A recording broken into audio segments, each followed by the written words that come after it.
Y'all, in the NBA, the game can change in an instant, but no matter how the action unfolds, you know DraftKings Sportsbook has your back. This week, new customers can score 150 instantly in bonus bets just for betting $5 on basketball. Win or lose, you get an instant dub, baby. All right, so this week, we've got the 76ers going against the Pistons. The Pistons are getting 12 points. They must suck. Hey, that's not a bad line, though, for me. The Pelicans are -8 over the Wizards. The Hornets are getting 8 points against the Heat. You know, I'm not really the biggest basketball fan until it comes to the end, but I'm assuming that the Hornets don't hit. But those are some pretty good lines that I would bet on, even though I don't know much about the game. So download the DraftKings Sportsbook app now and use code POA. New customers can get 150 instantly in bonus bets for betting just $5 in basketball. Only on DraftKings Sportsbook with code POA. The crown is yours. Gambling problem? Call 1-800-GAMBLER. In New York, call 877-8-HOPENNY or text HOPENY 467-369. In West Virginia, visit www.1800gambler.net. Please play responsibly. In Connecticut, help is available for problem gambling. Call 888-789-7777 or visit ccpg.org on behalf of Boot Hill Casino and Resort. Must be 21 or older in most eligible states, but age varies by jurisdiction. See DraftKings.com/sportsbook for details and state-specific responsible gambling resources. Eligibility and deposit restrictions apply. Bonus bets expire 168 hours after issuance. Terms at sportsbook.draftkings.com/basketball terms. Hoo-wee. Give it up for him, everybody, about that Airheads. He made it through there. I realized we've had a few of those DraftKings reads, and I've done them too. And the reading fast at the end is harder than you think, but also there's a part in there. You said Hopenny, and I think I've always said Hopenny to whatever. I think that's supposed to spell it out. Well, it's a Hope N-N-Y. Of course it is. Of course it is. It's a new. It's about gambling addiction. Gambling, it'd be a funny name for a gambling addiction. I like to call it Hopenny. Call Hopenny now. Yeah. That's my bad, guys. What you'll have if you don't stop gambling. You know, but Hope my bad, you're right. Makes more sense, I think. It makes way more sense, dude. 1-800-HOPENNY today. Yeah. God, my brain it ain't what it ought to be. I know, I done blame you. That's fine. Yeah, we're going to keep Cho specifically requested to go first again this week. He's going to be talking about Orson Welles, right? And Orson Welles and specifically Citizen Kane, because I want to be able to talk about Orson Welles at length later, but just talking about Citizen Kane, there's so much there, so I didn't want to get bogged down in all his other bullshit.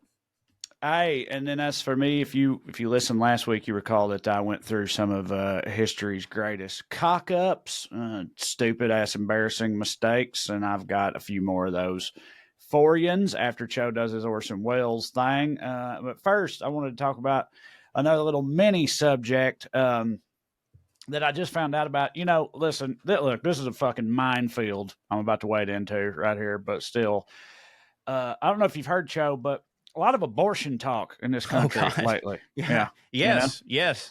Yeah.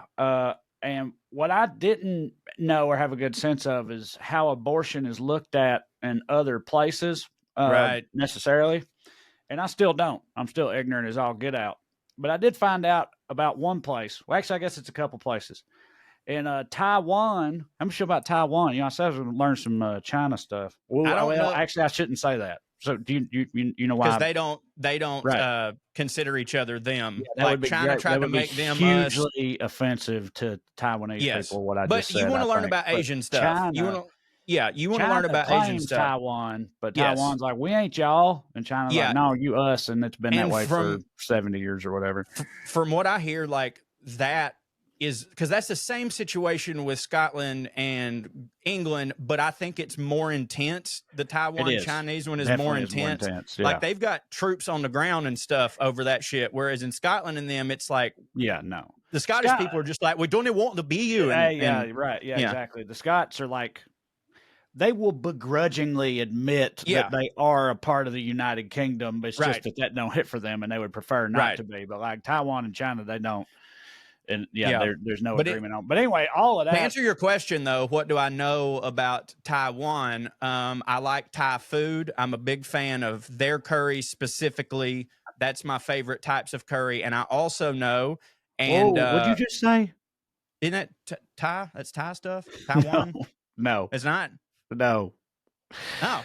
Well, no. shit, I don't know anything about Taiwan because I was about to start talking about Thai lady boys because, like, even No, before, no. because even That's before, all Thailand, baby. oh, that checks Thailand. out. Yeah, Thailand. Okay, I don't know Totally, anything about completely Taiwan. different country, Thailand. Yeah. Yeah, no, you're right that it is. But every time I heard Thai, you know what's funny though? Every time I've heard Thai before this, I'm pretty sure my brain went to Thailand. But when you just said, "What do you know about Taiwan?" my brain then just was like, "This is what you know about Taiwan." But anyways, I was going to say, like, even pre, as a lot of people call it, the transgender fad or whatever, Thai lady boys, that was like a big thing. And that's where a lot of American businessmen go to get jacked off at. But I guess that's Thailand, not Taiwan. It is. It's fun. You actually did know. As soon as I accidentally called them China, and I was like, "Oh, I shouldn't have said that." You were all over the reason why. You knew for that, sure. But Yeah. you thought that was. You thought that Taiwan and Thailand, basically, that you in your head that was one place which had a what sovereignty disagreement with China, and also was known for curry and ladyboys. Dude, you and know that how was my brain one works. thing in your head. You know how my brain works. Like, I stopped listening after Thai. Like you said, Thai, I didn't even hear one. I started thinking about yellow curry and potatoes and chicks with dicks, which hits over there, and like which I'm a fan of for it. I didn't mean that as a pejorative, but like, yeah, I don't even think I heard the last thing you said. Everybody's wondering what in God's name does any of this have to do with abortion. So no Thailand. No, Thailand ain't part of this. In Taiwan, I found out, and they got it when we get drunk, we Taiwan on. You know what I'm saying? Yeah, I was trying to also think of a Thailand, like a Mexican in Thailand is also Taiwan. Anyway, so that's fun. But after the donkey show, so he won't go nowhere, we have to Taiwan. Yeah, right.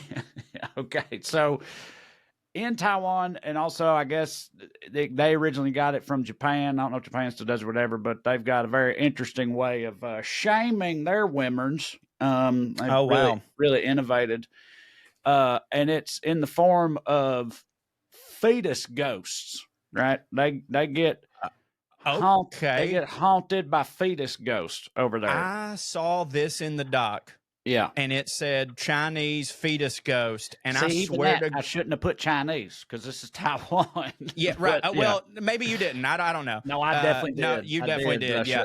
I saw Chinese fetus ghost, and I'm not kidding. Like, I was like, I'd forgot you were doing the whole learn about China and Asia thing. And like, to me, that sounded like some sort of post-grunge hardcore band, I thought. It does sound like that. You're right. But no, it's much, much, much more literal. It's just that there's a superstition in Taiwan that says that when a woman has an abortion, the unborn fetus is released into the world as a yingling, which is a specific type of ghost. It's a fetus ghost.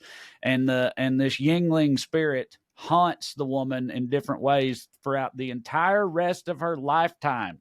So if a woman over there is like, you know how, like, for a long time in the Western world and stuff, like if a woman, just was in a horrific marriage and was having anxiety over it, they'd be like, she's hysterical, finger her, right? Like that whole thing. Yeah. That was her favorite thing to do. Well, over there, I guess, if a woman's having some issues, mental issues or whatever, that anxiety or illnesses or whatnot, they oftentimes ask, well, has she had an abortion? Because that's probably just the fetus ghost. Yeah. The fetus ghost, you'll have that. It'll do that. Yeah. It'll do that to you. Yeah. She cries a lot, fetus ghost, which is, it's like, shouldn't be that weird anyway. But, yeah. And apparently if they're like, well, no, this woman's crying and she ain't never had an abortion, they then go, well, did her mama have an abortion, or did her grandma have an abortion? Oh, they can skip a generation? Because the fetus ghost sometimes just sticks around through the generations and just, makes every woman in that family tree feel like In my head, I'm picturing the Quados from, is it Total Recall? The Quados? Yeah. Do you know what I'm talking about? Quado's just one character from Total Recall. You talking about the The dude little on mini on the side of the belly. mutant, Yeah. right. Yeah. Yeah. Well, Yeah, I'm that's thinking, Quado. yeah, well, these are just like, to me, these are just mini Quados that have been separated from the body that are walking around like, but also like baby ghosts, not even baby ghosts, fetus ghosts, like different than baby, fight me on it. But like fetus ghosts, like how the fuck? Because I feel like with a ghost, in order to like, I'm reading a lot of Charles Dickens lately, and like Marley and the ghost of like Marley. The only way he was able to haunt Scrooge is because he knew like where to go. Like he'd been a person, he knows how to walk and stuff, and he like how the fuck does this fetus they'd have to just know to haunt? Float, right? they'd have to just What like float unfinished around, business? knocking those like ornamental bowls off of shelves, and banging chopsticks against windows and slamming wooden or paper cabinet doors and any other type of stereotype about what they got going on And over so there. this But is yeah, it's like old boy at the end of 2001, A Space Odyssey, when he turns into the Star Child or whatever. Right. It'd be like that, just floating around haunting shit. But what's his name? Frank in the movie. You just made me picture Dave, that road. It's Dave. Dave. It's what Dave. Are you doing, because Dave. You can't. I'm sorry, I can't do that, Dave. Dave. Yeah, right. So fucking creepy, man. But anyway, it's it's like, yeah, we make shit up to tell kids so they don't do it, and every culture has that. Like in fucking Russia, they like tell kids, don't go out in the woods after dark, Baba Yaga will eat your ass or whatever, just because it's like dangerous in the woods after dark. Well, it's like they're doing that with grown women over there. Yeah. You know what I mean? Do they it's not like have hell? This is just intended to, right. Because you don't need to feed. We just tell hell. them you're going to hell. Yeah, right. Like that's, you know what I'm saying? Like we don't have to go. We have our own other made up things. Because like usually maybe they don't have hell. Maybe I don't know what I don't know what they are. Maybe Shinto. I'm just guessing. Confucianism. Yeah, whatever. But I guess my point is like we've got stupid shit like that over here.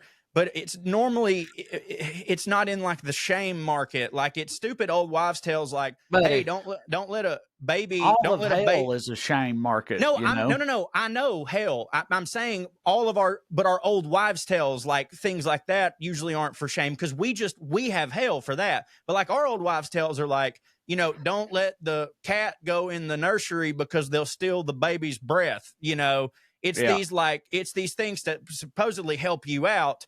Or like, don't, well, I mean, and I don't know. I've never wondered why that lie was. Cause basically every single one of them, I can start peeling the layers and go, I know why they said that one. Like the don't swim 30 minutes after you eat is because parents didn't want to have to watch their kids in the pool after they had eaten. You know what I mean? So they just told them, because that's when you're the least likely to cramp. You've got vitamins in your body. You know what I mean? That one was made up so the parents wouldn't have to watch them in the pool. I get that. But the baby one, or the baby's breath with the cat, I mean, all that is just one time a baby was dead and there was a cat. And then. Yeah. Yes, most likely so. So they got the whole cottage industry over there on how to exorcise these fetus ghosts. It's like a religious, spiritual like an practice. Exorcism. You got to do, it's like you got to undergo these rituals. And it's just like certain prayers, incantations, whatever, light the right candles, do that type of shit. Just your general ghost ritual thing. But you got to do that to hopefully get rid of the fetus ghost, or else you'll be sad and weird forever, because that's the effect of the fetus ghost. Buddhism, Taoism, and various folk religions, that's the Taiwan way. So Buddhists and Taoists, I'm pretty sure that they don't have hell. I know Buddhists don't have hell. Yeah, that's weird. The thing that the article that I found that's all about this or whatever, I know they mentioned Confucianism specifically. That was probably various other You know, I never thought of that as a religion. It's fun. Of course it is, because like Confucius said, but like, you know, obviously most of my I don't know if they're priests. I don't know, that like you go to those a are service jokes. and they're like, you know, the priest is up there like Confucius say. Like that's Yeah. I don't think Well, it. but I'm I saying don't think it like works like that. I know, but I know Confucius's work mainly from the jokes that white people would tell, which were things that I don't know if you know this, Confucius actually never said, but I did know that Confucius was like a person, but I guess in my brain, I thought So he was just like, you know, like a Mr. Miyagi type dude that just kind of said stuff that hit. So apparently it's a little complicated. According to National Geographic, it says Confucianism is an It's ancient confusing.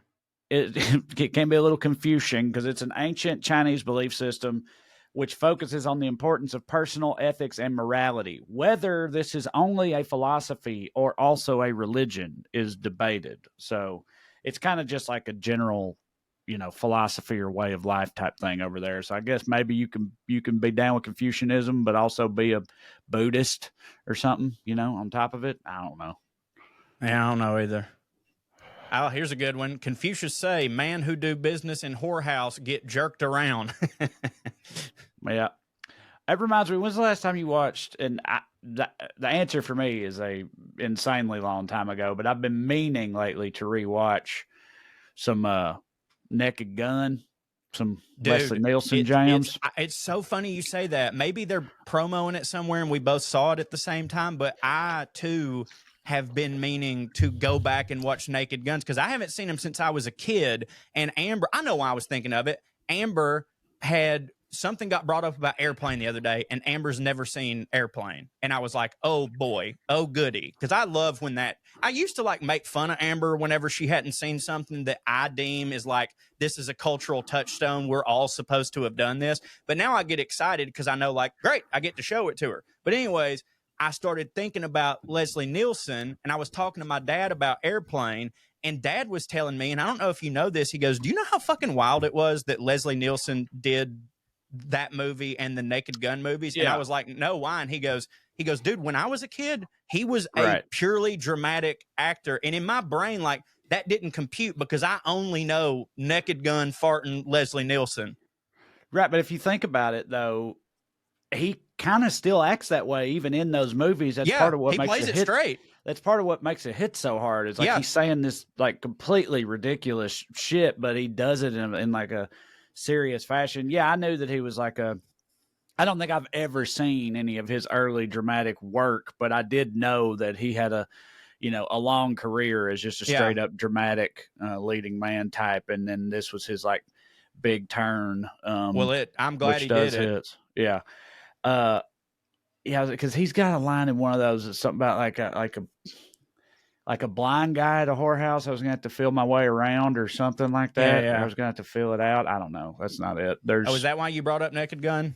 Yeah, because you said a joke that made me think of one of those.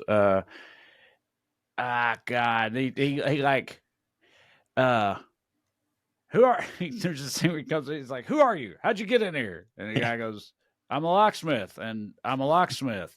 Yeah, that type of shit. Yeah, dude. Just I was thinking funny. we were talking about that movie, all the Naked Gun ones, and I was trying to explain because all Amber knows of O.J. Simpson is that he was a football player that murdered, his wife.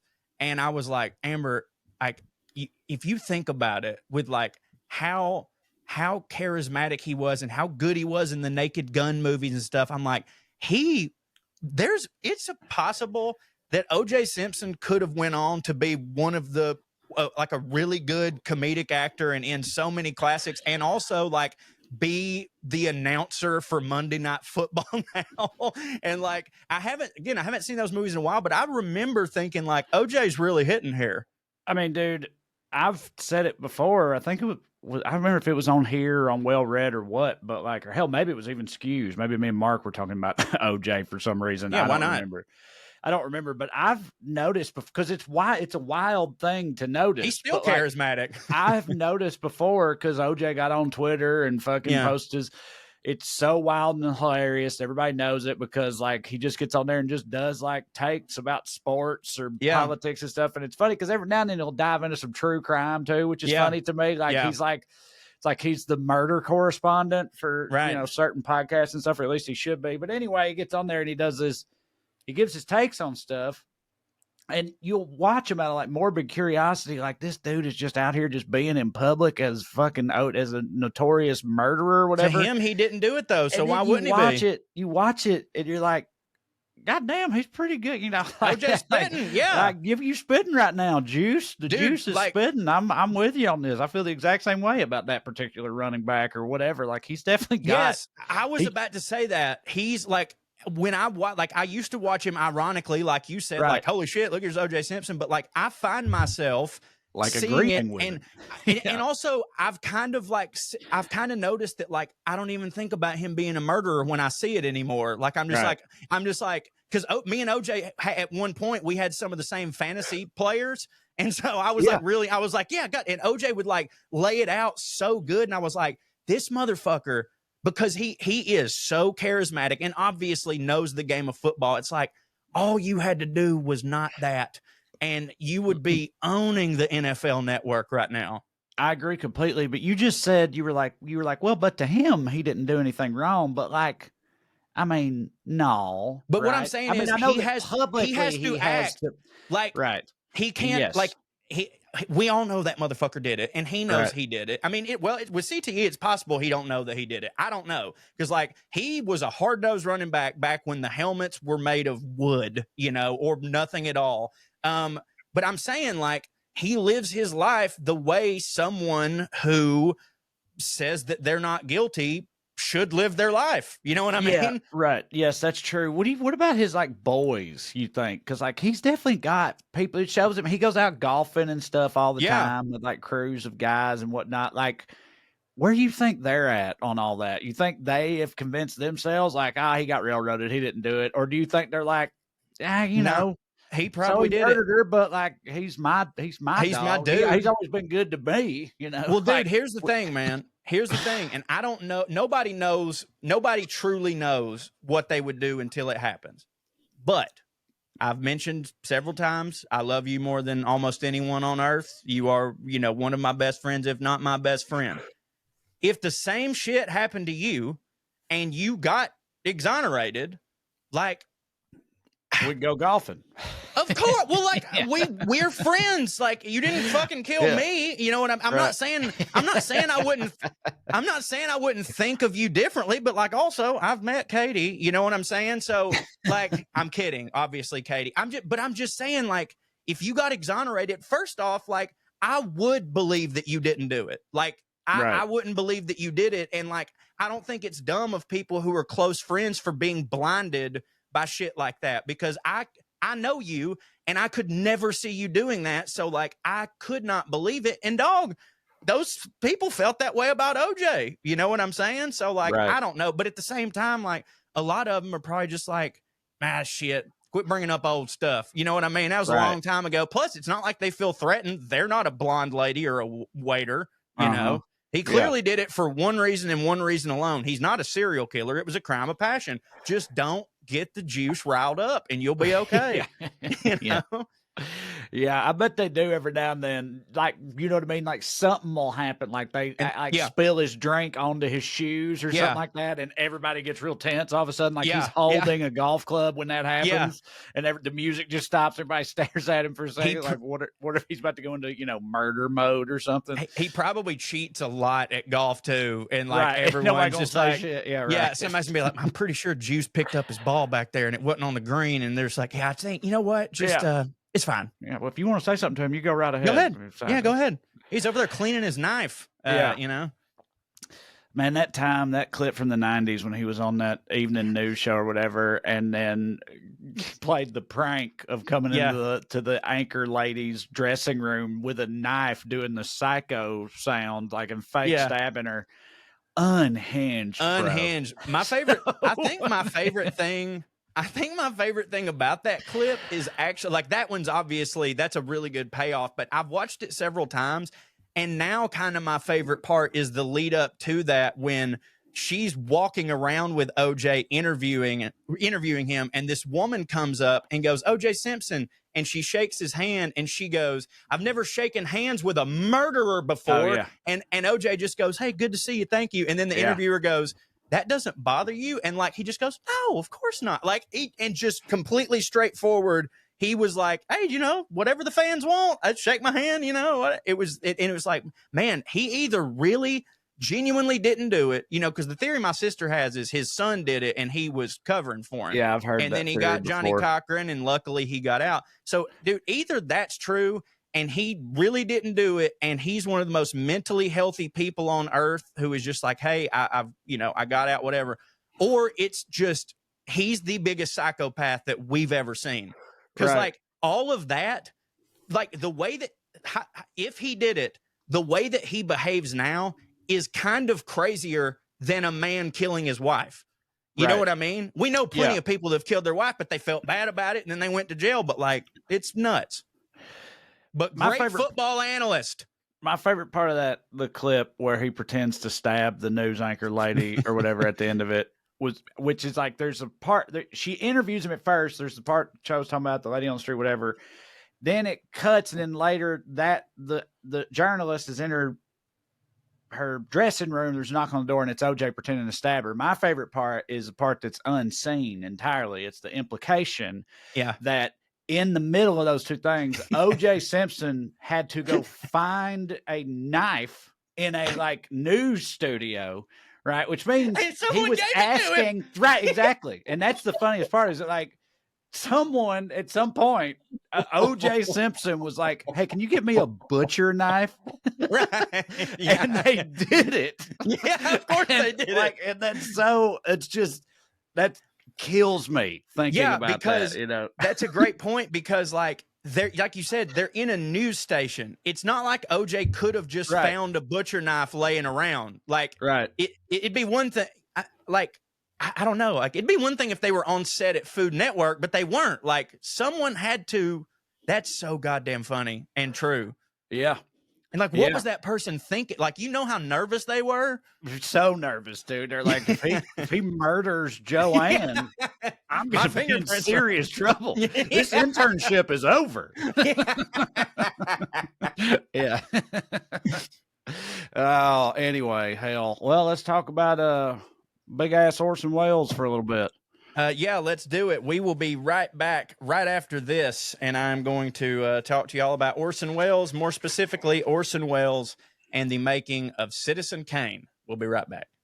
Santa baby, the season for a fresh cut is finally here. With our sponsors of today's show, MANSCAPED. They're the leaders in below-the-waist grooming, and they're better at that than I am at singing. I promise you that. They've just launched their 5th-generation performance package to help you avoid another silent night in the bedroom this year. Take care of your special snowflake with the Lawnmower 5.0 Ultra and watch your South Pole shine like never before. Get the best stocking stuffer of all by going to manscaped.com and using the code POA for 20% off plus free shipping. Mrs. Claus will thank you. I can tell you that Mrs. Forrester thanks them for sure, because before Manscaped came into my life, I was a 3 times a year trimmer down there because I didn't have anything that like didn't hurt and it was inconvenient. But now I'm always, got the hedges trimmed, as it were. Plus, as y'all know, my favorite thing about them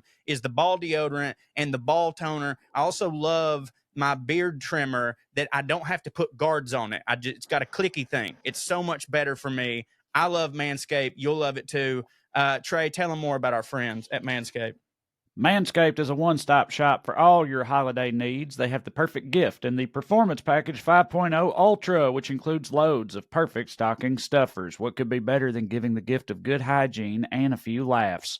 Starting with the Lawnmower 5.0 Ultra, this is the crown jewel of the holidays, and dare we say it, the best ball trimmer of all time. The electric razor's advanced skin-safe technology is a lifesaver and known for reducing nicks and cuts on your dicks and butts. But the fun doesn't stop there.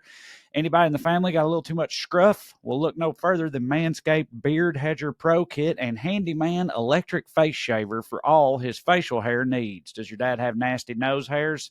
Save the day with the Weed Whacker 2.0 nose and ear hair trimmer. It's their Boxer Game week. Take care of those chestnuts with Manscaped's Boxers 2.0, featuring their signature jewel pouch to keep you calm, cool, and collected. Have their nails seen better days? Manscaped has you covered there, too, with their new Shears 3.0 nail grooming kit. They got everything you need, y'all. So here's what you can do. Get 20% off and free shipping with the code POA at manscaped.com. That's 20% off with free shipping at manscaped.com and use the code POA. Say ho, ho, ho to a well-groomed mistletoe with Manscaped. Skew. 27, 37.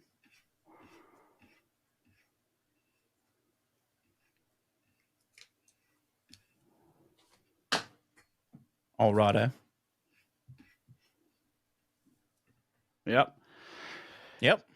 Well, let's do it. Orson Welles, I mean, you know, I know some stuff about Orson Welles, but specifically the making of Citizen Kane, you know, I bet some of this shit you're going to say I'll be like, oh yeah, I've heard that, but I don't know. Of course. Is that I know you just watched Mank, right? Yeah, I've still got 25 minutes left in it because it's I have 4.5 hours long or whatever. Yeah. But the movie did hit for me. Yeah, I was loving it. Mank, that's the script that he's writing in that movie? Mm-hmm. Right, that's what I thought. Herman Mankiewicz, yeah. Yeah, and so I know the script was like massive, and it was this like huge undertaking, yada yada, and all this shit. And I mean, obviously, I've seen Citizen Kane, and so yeah, you know, I probably know about as much as any average person knows about it. I don't know the behind the scenes stuff though. I know he come from like theater and radio and wild shit, and you know, brought some of those people and some of those tactics and whatnot to this undertaking.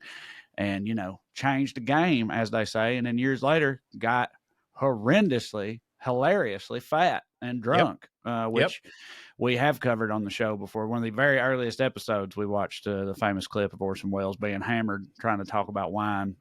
So one of my all-time favorites. That's about it. Yeah, I really want to. I was thinking the other day of like, I want to do a remake of that, but as me playing Orson Welles, and I want to use it as like one of my reels in my EPK. You know what I mean? Like that's my monologue or whatever.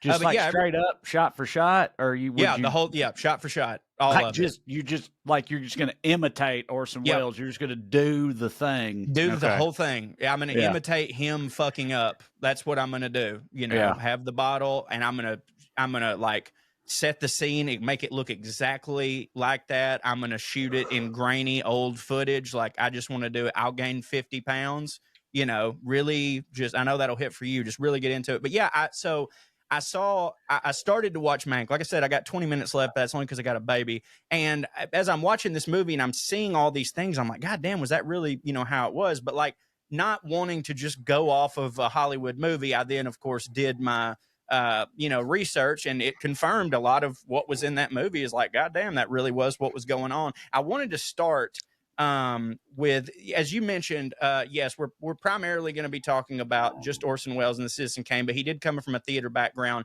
and really most of what he'd done was directing plays and also radio. But as I think everybody knows, the radio program that really launched him, which was the War of the Worlds. War of the Worlds, yeah. And, I don't have to spend too much time on this because everybody knows it, but the War of the Worlds was he performed the H.G. Wells book on air, and there were people who came in during the middle of it because it's not a podcast, it's radio, and you can't go back.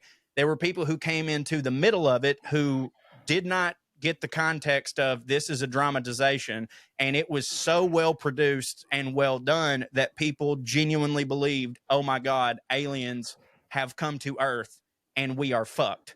Now there've been rumors that I've heard my whole life of like, oh yeah, and the military was mobilized and all this shit. That none of that apparently happened, but like it is true that it was mass hysteria, especially in like middle America, of people just like, where everybody's dumb. Where all the dumbasses are. Yeah. Right. Yeah. No, everybody in the blue states had read H.G. Wells. Yeah, right. Yeah. So that reminds me, I don't know if I've ever told you this. You know, My poor old dumbass high school girlfriend, who I've told multiple stories shit, about. Amber? Yeah, right. Yeah, the one that thought Hitler succeeded, and Yeah, right. that didn't hit for her. Just everybody knows, but she just thought that he did. Yeah, right. Which is a pretty crazy thing to get wrong. Two other things.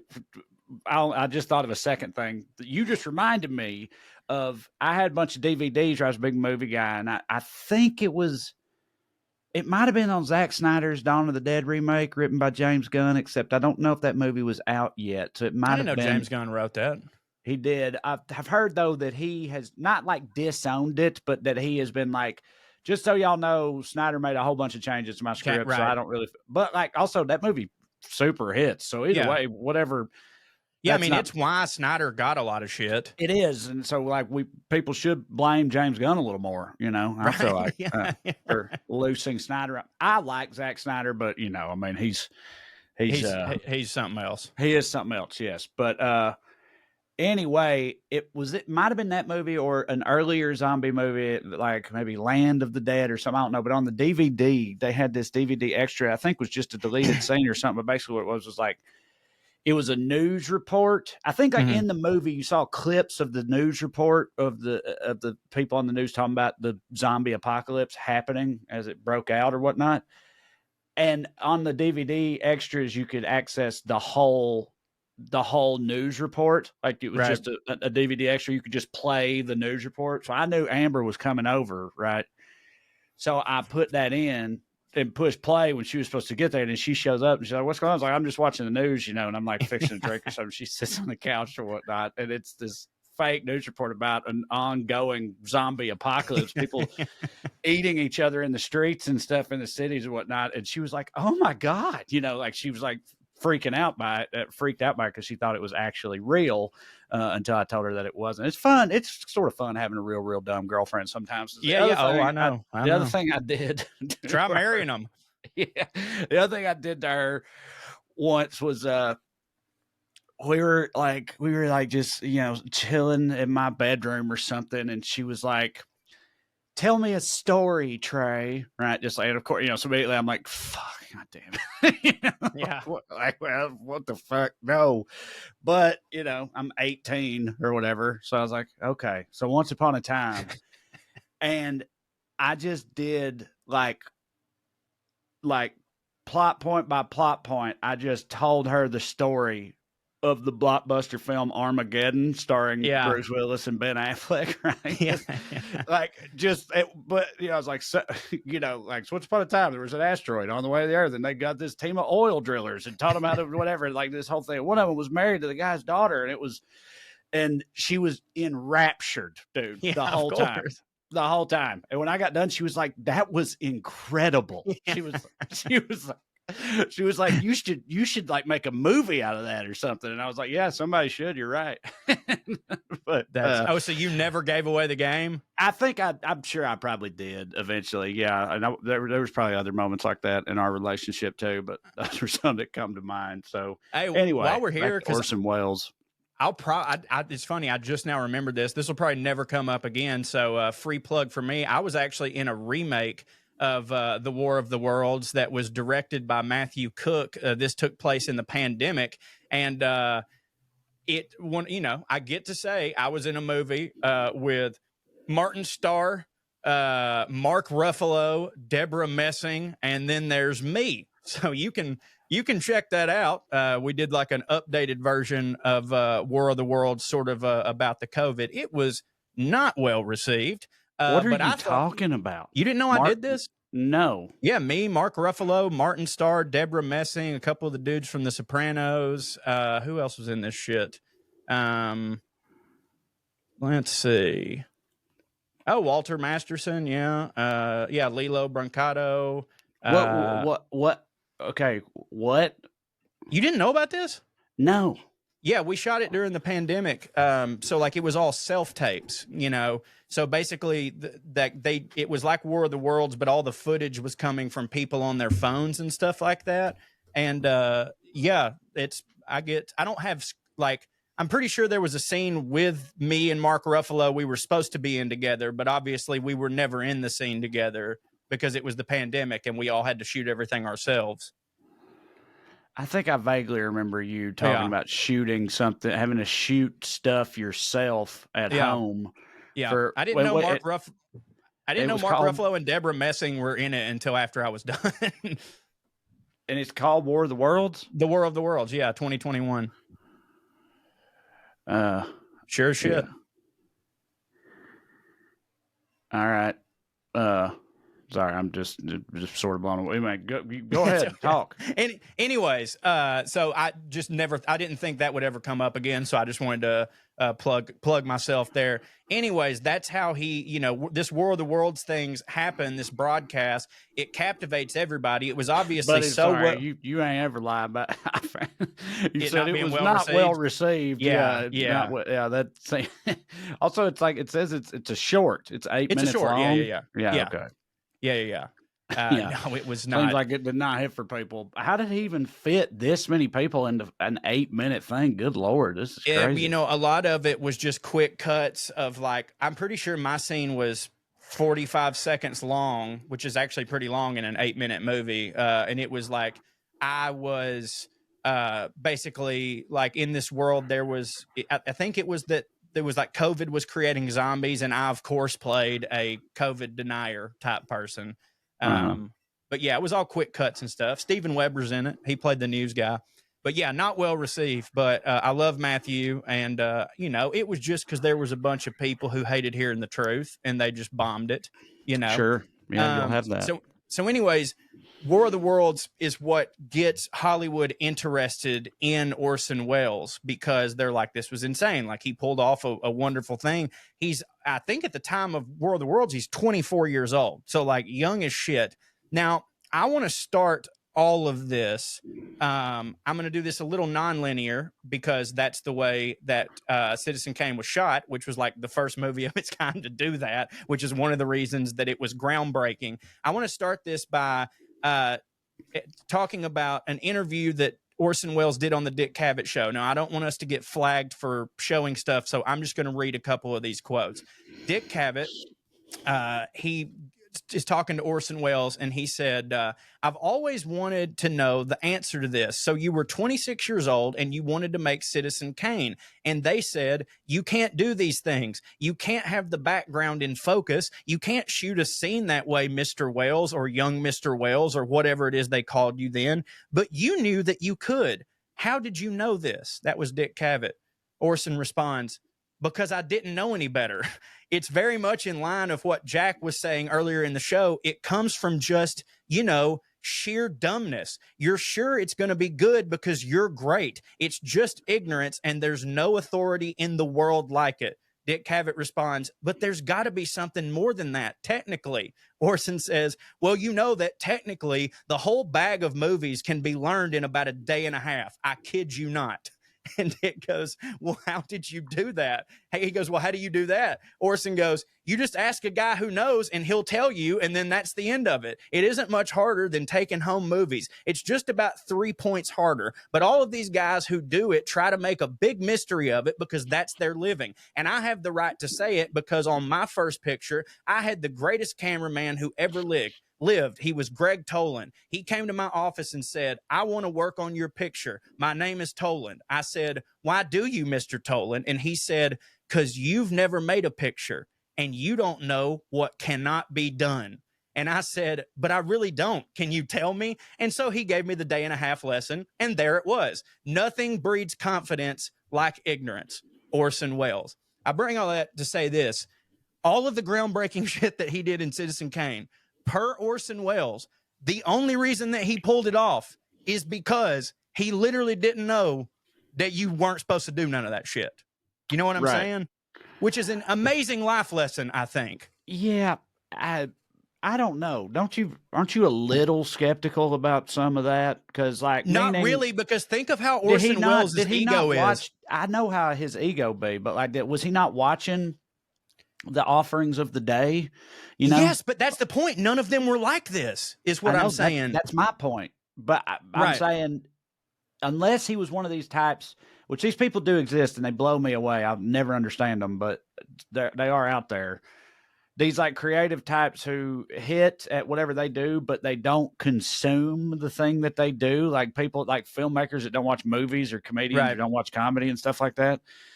Makes no sense to me, but it's a thing. I'm saying unless he was like that, if he was anything like Tarantino or whatever, which is how most of them are, i.e. a voracious consumer of film before he ever got the opportunity to make one, I don't know how he could not have known that. Well, this stuff, I think you know that, what I mean? If he's seen other movies, he knew what they did in those movies. So he had to know when he was like, I want to do this, that it wasn't a thing that people did. He but had he's, to know but he'd that. never been behind the camera. Like he'd never directed anything. So I guess like what happened was he would have an idea for something and he'd be like, oh, what if we just put the camera and did it like this? And like normal people would have said, hey, no, you can't do that. But luckily he was with who he said was the greatest cameraman of all time, who like, I guess he'd never been asked to do any of these things because all directors are like, no, we do this, we do this, we do this. So Orson would just request something and dude would be like, all right, let's try it. And it turns out you can do that. And they changed the fucking world. You know what I mean? So I do get what you're saying a little bit, but like, I don't know, just tiny like, things. Meaning, like all I mean is like he just had to be. I get the whole idea of like, hey, what if we did this? And most people would be like, you can't do that. That's crazy. Right. This man's off his rocker over here. Yeah, right. You know. I get that, and that he had people around him that didn't do that, and that's how they led to stuff hitting. But what I'm saying is, in the moment when he says, what if we could do this? I don't believe that he's not inside of his own head going, because that would be cool, because that ain't a thing that people usually do. Right. You know what I mean? Like this, that would be different. And that's why I want to do this in the first place. I agree with you, but at the same time, I go to Orson's words here and knowing that he's never been shy about jerking himself humility. off. I know, right? You know what I mean? Well, that's what I was going to say. It's like I was going to say that's the reason I believe it. If he wasn't the way he is, I would think like, oh, that's just him being like, that's some kind of like, you know, false humility or something. Right, but he's not being like, oh no, I'm just an old dumbass. I'm just an old piece of coal. But he's definitely not that guy.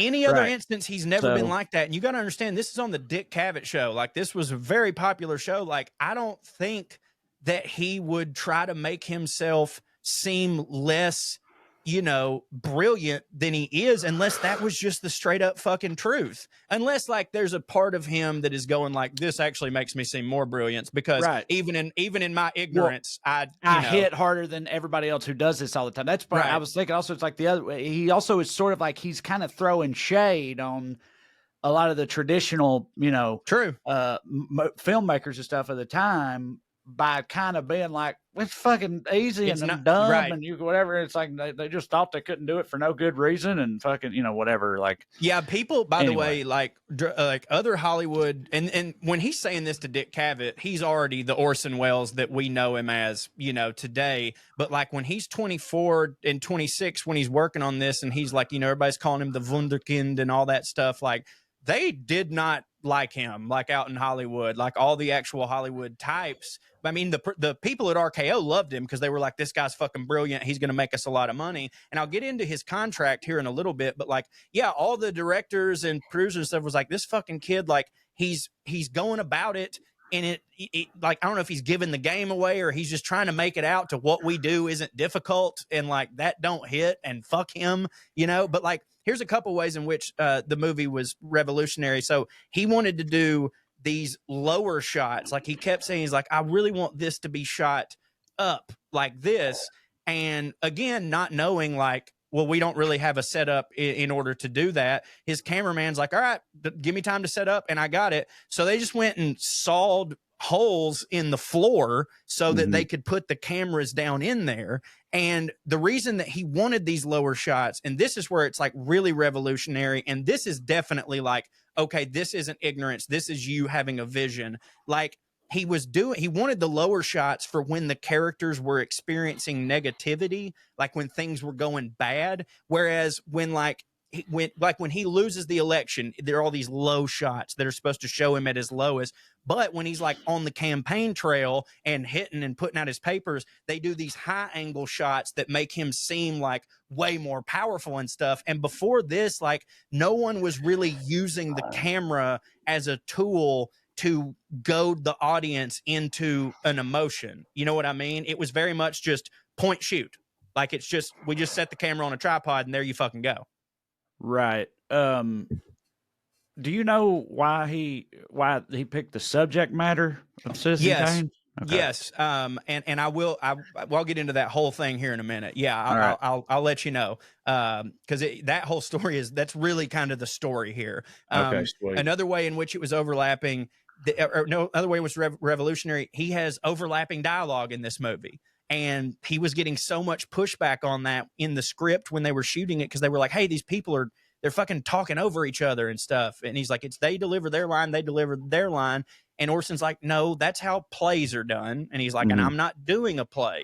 But again, every movie back then before this was shot like a play. Like, there's a set, the camera's here, you deliver your lines. All those actors came from plays. And Orson was a noted director of plays, but like, to him, he's like, this is a different medium. I'm not just going to do the same thing and us film it. Like, and he kept telling me, he's like, dude, people don't take turns talking. Like, people fucking talk over each other. That's just how it goes. And they let him get away with it. And therefore his movie is way more realistic.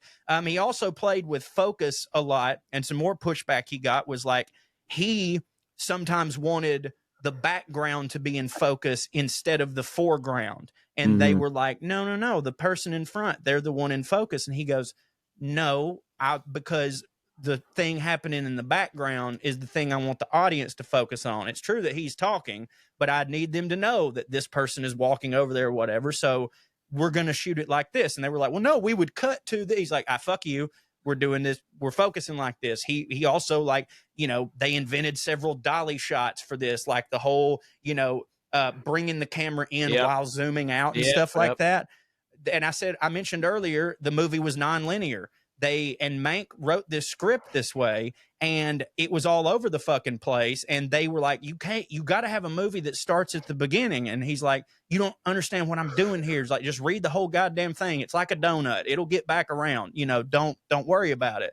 And obviously it worked. And that was mind blowing to a lot of people, like having flashbacks and having these whole, like, using these narrative devices, like newspaper headlines, sort of giving away like the passage of time and stuff. Like, this had never really been done before. And I actually don't have an explanation for how this was done. It just popped back into my head of the thing that always gets me in that movie is, do you remember that scene where the camera literally goes through a neon sign? Yeah. Like, it goes into the bar and it's a continuous shot or whatever. I didn't get this in my current research, but I remember hearing at one point that, like, nobody could figure out how the fuck they did that. And it took the rest of Hollywood like 30 years before they go, oh, you do this. And by the way, I don't even know what this is, but like, that's how ahead of the game this shit is like, he makes this in the 50s or 60s or whatever, and there's people in the 80s that are just going, oh, right. Hang on. Hold on. I was just about to ask you when it did come out, and also this is about to be sort of point. Citizen Kane was 1941. 1941. My bad. 1941. My bad. And anyway, I know that there's I don't even want to say this because I have no idea how to find this. I saw it on Reddit or whatever. There's a famous shot from an old timey movie, but I think it was after Citizen Kane, but it was from this same era ish, like black and like golden era Hollywood, or at least that's how it looks. And it's black and white. It's a tracking shot through, it's sort of like the shot in Goodfellas, Yeah. It through like a restaurant, like a nightclub, but it's from like a real old timey movie forever ago, and it's fucking wild. I'm only bringing that up because you made me think of it talking about this shot here. But anyway, so I don't know exactly when that movie came out or even what it was, but I know it was pretty old timey. So there was some people trying some shit. Yeah, for sure. Then. But I would, if I had to guess, also some of the stuff that like Buster Keaton and them motherfuckers pulled off, pretty wild. No. trust me, I'm not suggesting that before Citizen Kane there was not any good shit. Like that would Yeah. be that would be They insane to they were say. doing some movie magic Because out dude, there now. yes, bro. Because like, Out dude, here. the stuff Charlie Chaplin was doing in like Right. how they would what's it called when you screw up the depth perception Forced to perspective. forced perspective, the forced perspective, and we're talking about fucking comedy movies, dude. Like comedy movies who were like Right. doing all this forced perspective and stuff. Now, by the way that they pulled a lot of that Buster Keaton shit off is that they just did it. Buster Keaton just fell off of a house. You know what I mean? Like Yes. he would just, and so it's pretty easy to get the shot when Buster Keaton's like, just drop the barn on my fucking head. Yeah, no, for sure. I mean, that's true. Oh no, dude, I found it and I was wrong. It's actually older. Can you play it? Yeah, I will. This is from 1927. Okay. Oh wow. And it's not. I mean, whatever. Let me just see if I can get this pulled up here right quick. Right quick. Tell me if you can see my screen when you can see it. From a movie called Wings in 1927. Okay. Oh wow. Yeah. How the fuck did they do that? If you're only listening, it's a tracking shot through a nightclub type thing. Over these tables, and the camera is at face height with the people sitting there. So it's not like, oh, well, they're going over, so they just had the camera on a wire. And that's it. So yeah, that's the whole thing. It's not as crazy as I remember it being, but considering it's older than I thought it was. Considering the time. Yeah, right. Yeah, considering the time. 14 and actually, years before Citizen Kane. Whatever that movie was. Yeah. Well, okay. I'm glad that we kind of brought this up and you said like considering the time, because I actually really wanted to ask you before we even got started, do you consider Citizen Kane the greatest movie of all time? And if not, what do you consider the greatest movie of all time? Because I think considering the context is important for Citizen Kane. Yeah, for sure. Yeah, it's just one of those things. It's real hard to like, okay. Like for me personally, no, definitely not. I saw it when put your critic hat on. Put your critic hat on. Like you're just trying to be objective. Yeah, considering what it is and what it accomplished and all that stuff. I mean, and the fact that it still holds up. It's definitely up there. Yeah, for sure. Yeah, I think that my only argument would be like, I've always said that, oh yeah, Citizen Kane's the greatest. Like, even if you don't like it, you just have to understand the context of what they were going for. You have to, especially like, hey, watch 5 other movies that came out that year and then compare it to this and tell me that that's not insane. Right. But I gotta tell you, it was going up against like fucking, the Boogie Woogie Bugle Boy from Company B and shit like that. Was exactly. Yeah. Predecessors to Beach Blanket Bingo and shit like that. Yeah, right. Laurel and Hardy stuff, which which is great Laurel stuff. And Hardy, right? Yeah, for sure. Yeah, don't get me wrong, but it's still pretty different. It's very different. Yeah, and I always would say like, well, with all that context and the way that they were able to pull it off, like, yeah, it's the greatest movie of all time. Is it my favorite? Absolutely not. I like Casablanca more, and if somebody said Casablanca was the greatest movie of all time, I would never argue with them. It's awesome. It still holds up. I personally, though, Godfather. Godfather's great. There's a movie though that I genuinely like more than The Godfather, and I think it's better. And what I now think is the greatest movie of all time, because in my opinion, you really don't even need the whole, you have to understand when it was made. You have to blah, blah, blah. It's Singing in the Rain. And I dare anybody to watch it and tell me I'm wrong. Like, and by the way, that's not just me. There are plenty of critics that are like, I think that might be the best movie ever made. But like, because like, but with Citizen Kane, if I was showing it to someone, I'd go, you have to understand that they couldn't do things like this back then, and that's why it's great. With Singing in the Rain, I don't think I have to do any of that shit because like it's just a banger from start to finish. But so did you say Goodfellas? That's yours? No, I said The Godfather. Godfather, but I mean, Goodfellas up there too. And just in terms of like movies that are often considered among the best, that also super duper hit for me. There's a movie called, I think it's called The Bicycle Thief, which a lot of people bring up as being one of the greatest movies of all. Maybe not then, because it's like an Italian. I could be wrong. But anyway, and I've never seen that. So I don't know. Man, I don't know. There's a Bicycle Thief movie from that's it. I think because it's an Italian movie from 1948. Yeah, that's I know that a lot of times people put it up there as like one of the greatest movies ever made and all this stuff, and if they're trying to be maybe a little bit contrarian, for me, I don't know, just off the top of my head, fucking Godfather and Godfather 2, Apocalypse Now, John Carpenter's The Thing is, great movie. is a super awesome movie. Pulp Fiction, because I got Tarantino on there, and I'm trying to figure it out. I don't know. What's funny, though, is I agree with you that that's his greatest movie, but it's not my favorite of his. Not me neither. My personal favorite of his is Inglourious Bastards. Yeah, me too.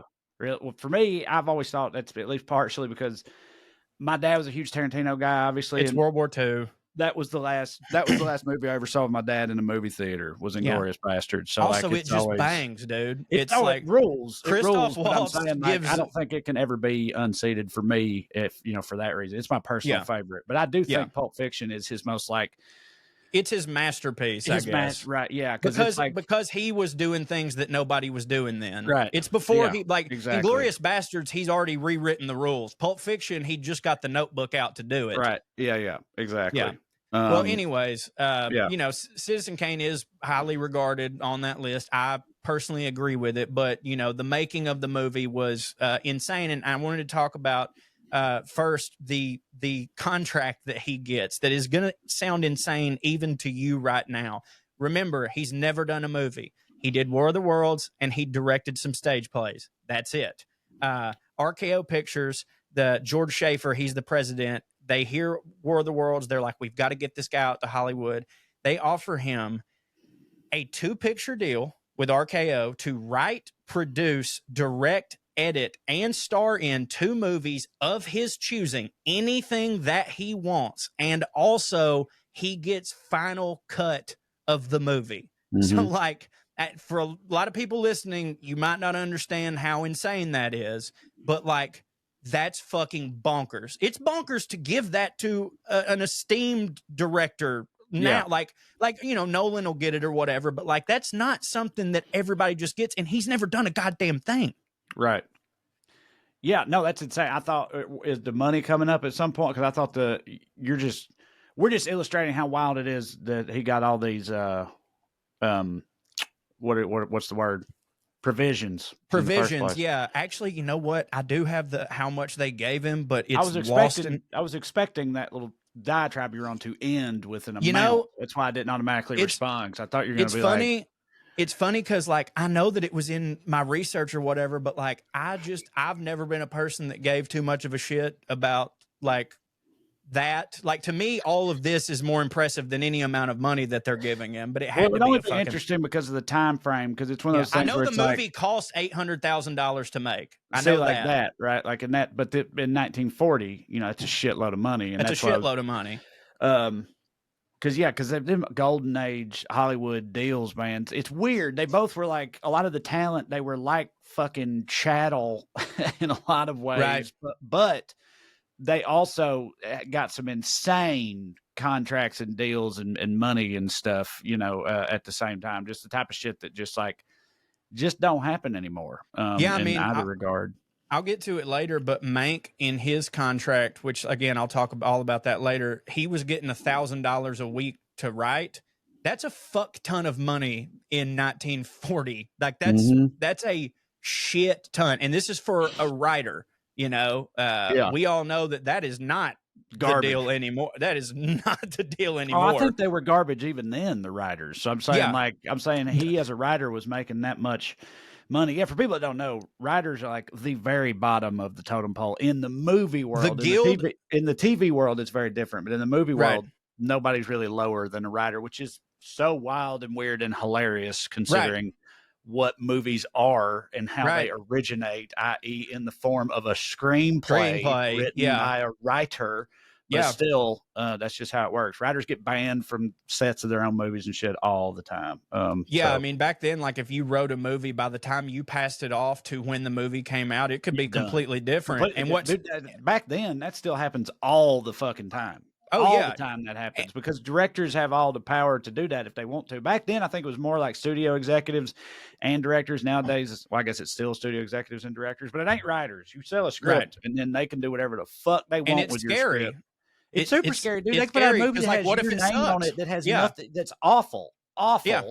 And it says written by Traecrowder or whatever up there, Right. and it bears no resemblance to the script that I turned in, and I can't do anything about it. Like, Right. That's the only instance. That's the only instance that it kind of hits when nobody gives a shit who wrote the movie. Is that, like, when it's a stinker, people usually go, that director sucks or that actor sucks. You know what I'm saying? But like, yeah, your name's attached to it, and people in the biz know. But whatever.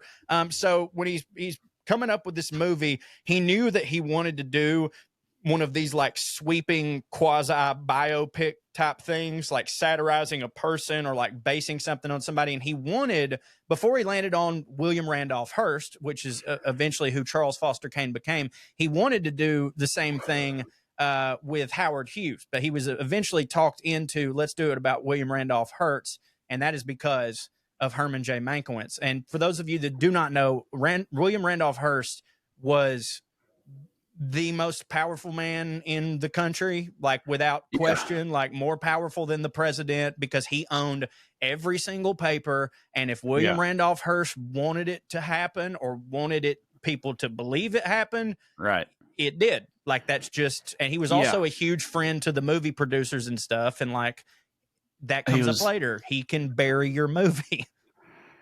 Yeah, I mean, he was the Rupert Murdoch of the day when that was still kind of a new thing to be. But yeah, immensely powerful. He invented yellow journalism, didn't he? Yes, basically? he did. And he was a huge fan of that. Burnt a lot of people's whole lives and careers and everything on a whim, and made a shitload of money doing it too. So yeah. He sure did. And this is where we're going to get to the Herman J. Mankiewicz or Mank part of the story, because I didn't know this until the movie. And in the movie, I was like, maybe this was for dramatization, but it was actually true. Mank had been like pretty good friends with William Randolph Hearst.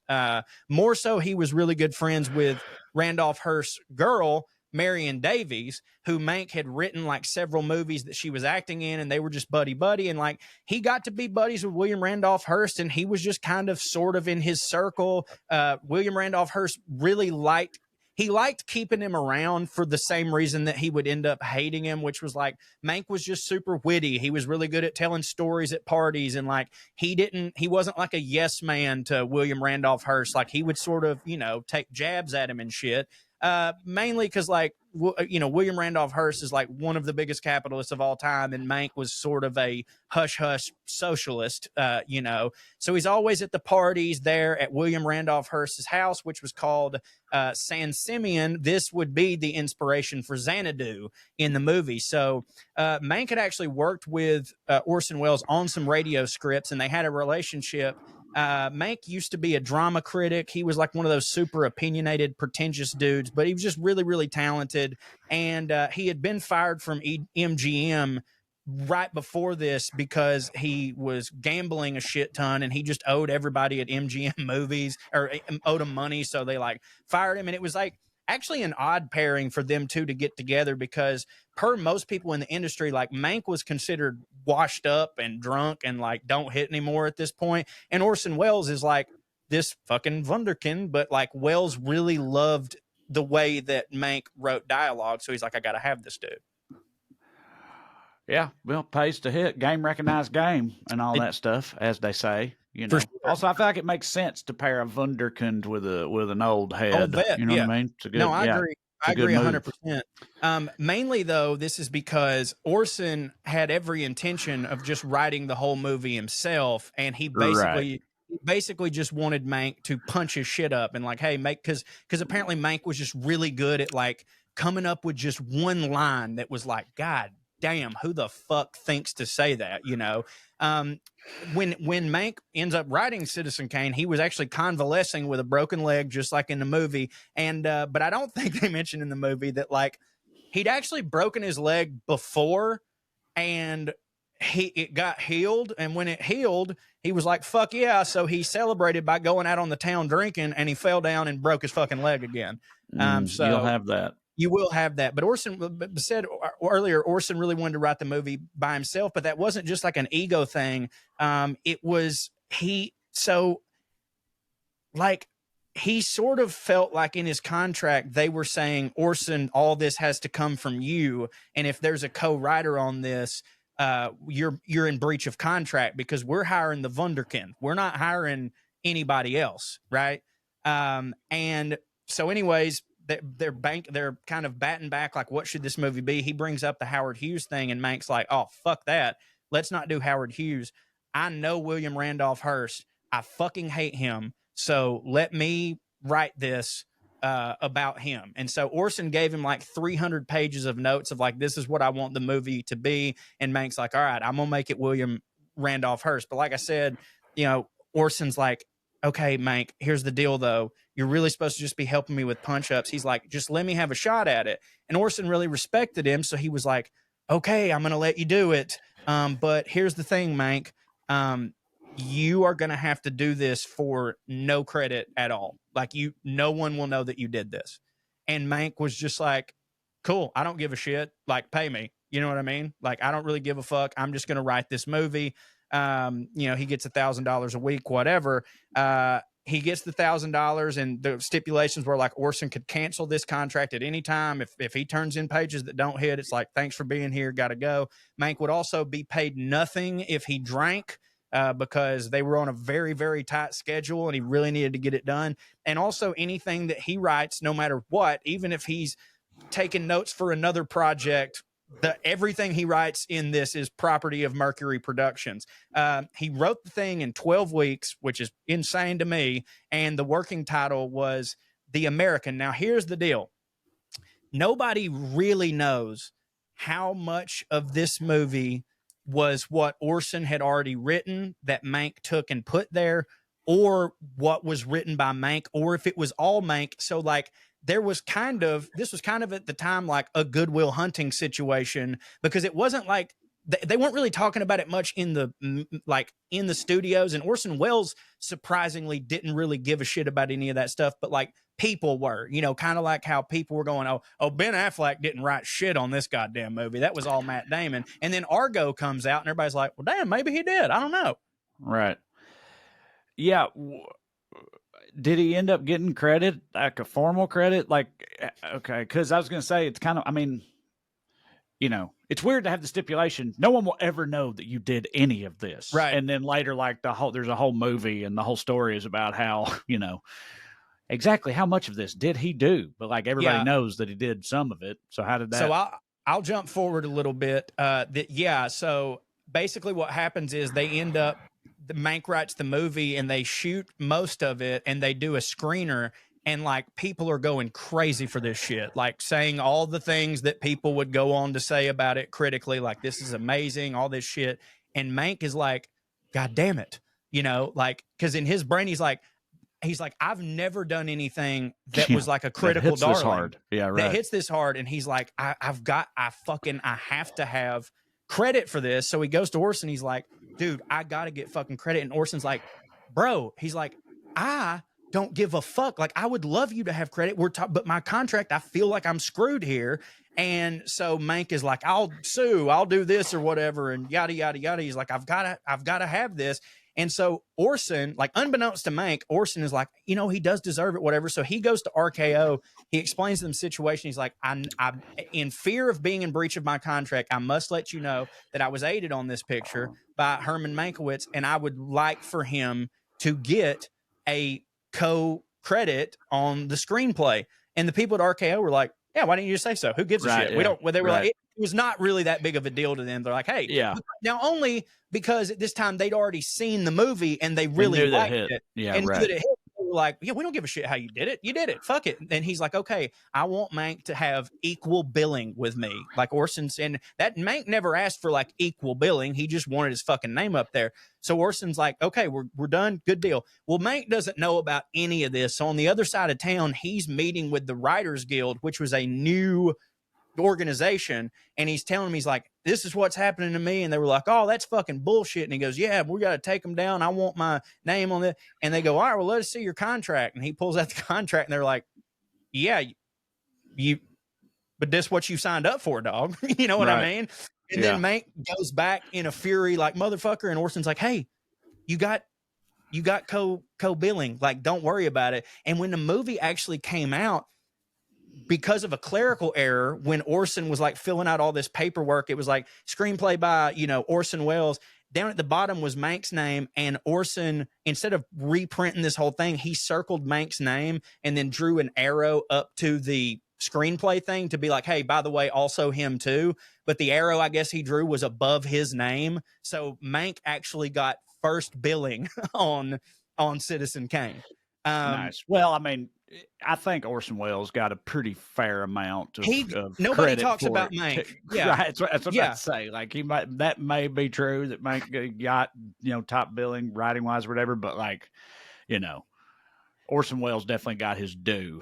Yeah, for sure. For and again, like, I don't know how much of this was him in hindsight, just being like, like you said, trying to feign humility or whatever. But like, I never read anything where it seemed like Orson Welles gave a shit at all. Like, you know, like, I think really he was like, obviously it was his vision or whatever, but he was more interested in that people knew he directed it. You know what I mean? Because that's what nobody was really talking about, all the dialogue, even though it was good, but like most people were like, that shot, this, the vision, you know, whatever.